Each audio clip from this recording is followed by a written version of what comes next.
Olá, sou Benício Pitaguari. A gente vai continuar agora o mini curso sobre pinturas corporais e grafismos indígenas.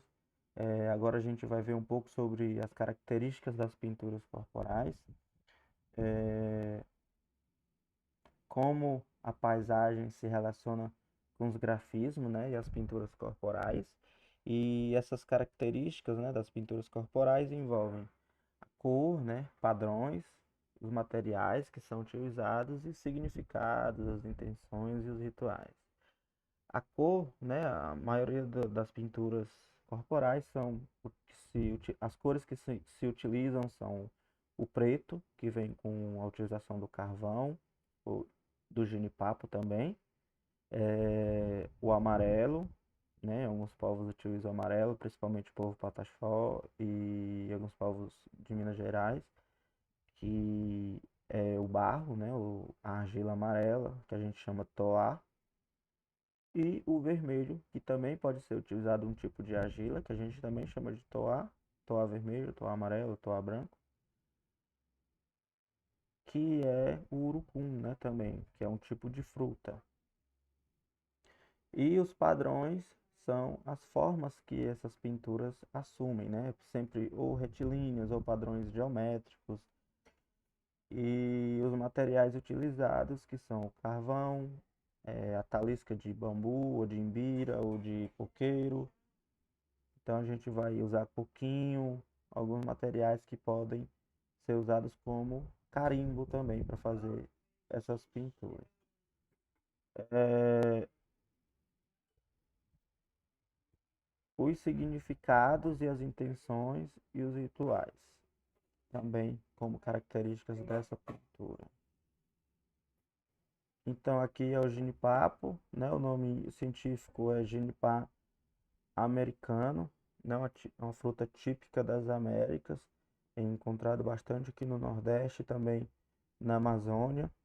É uma fruta que se dá muito em ambientes com bastante água e inclusive ambientes alagados.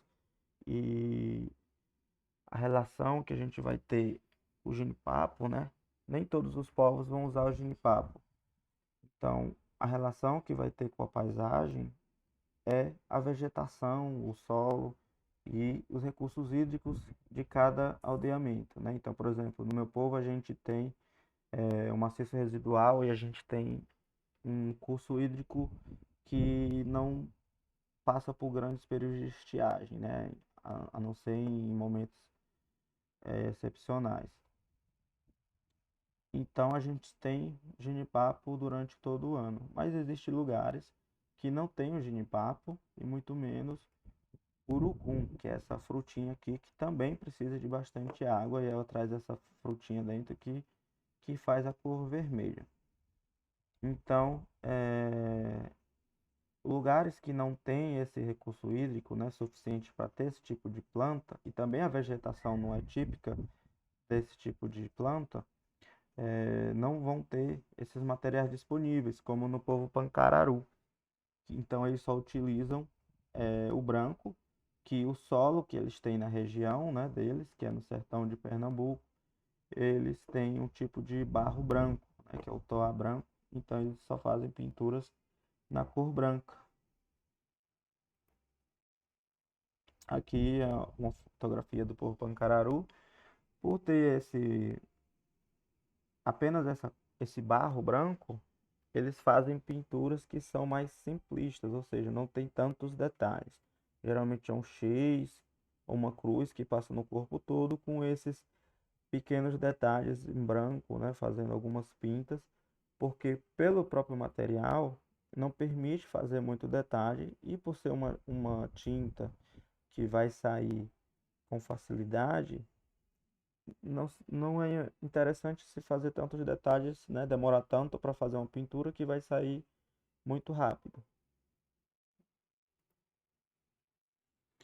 E aqui sobre um pouco sobre os significados, né, dessas pinturas. Essa é Kayapó, é a pintura para o homem ou mulher, né, celebração da chegada do 10º filho, ou seja, não é todo mundo que vai fazer essa pintura, é apenas aqueles que já vão ter seu 10º filho, então é uma pintura muito específica, né, quando para utilização em uma ritualística, né, dessa celebração.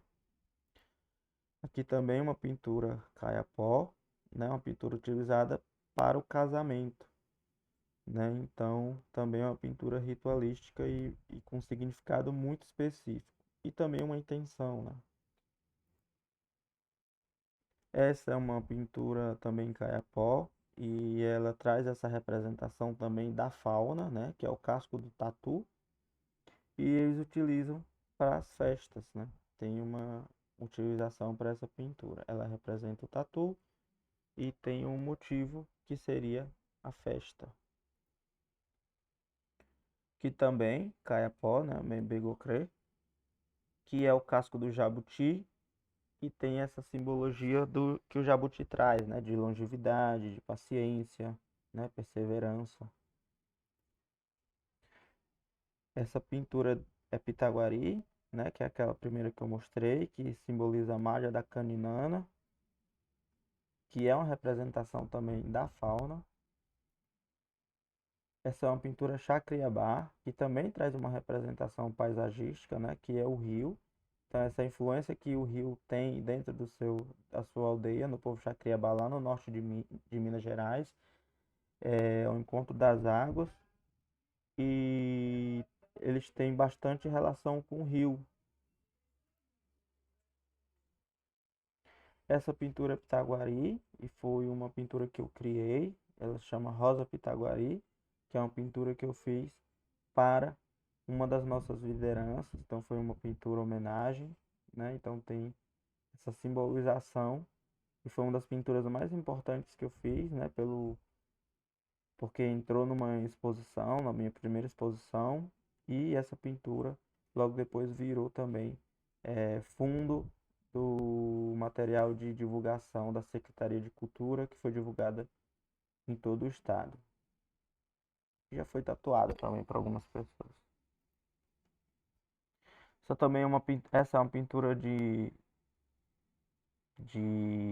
festividade, né? Foi uma pintura que eu criei e era uma festa, um evento que a gente estava participando. Então tem essa imagem do peixe, né? Aqui.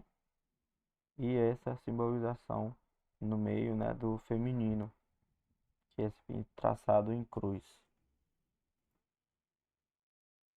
Aqui também é uma pintura que eu criei, na intenção também de festividade, né, uma pintura para festa, com essa simbologia, não é uma simbologia, mas sim um motivo, né?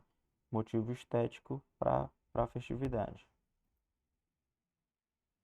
E meu muito obrigado por todo mundo que está assistindo e me acompanhou até aqui. Aqui eu deixo o meu contato para quem se interessou pelo assunto e deseja ter mais referências ou saber mais sobre o conteúdo de grafismo e pinturas corporais indígenas. E queria agradecer a todo mundo que acompanhou e participou, né, desse mini curso e espero que todos tenham gostado bastante, quanto eu gostei de estar aqui com vocês.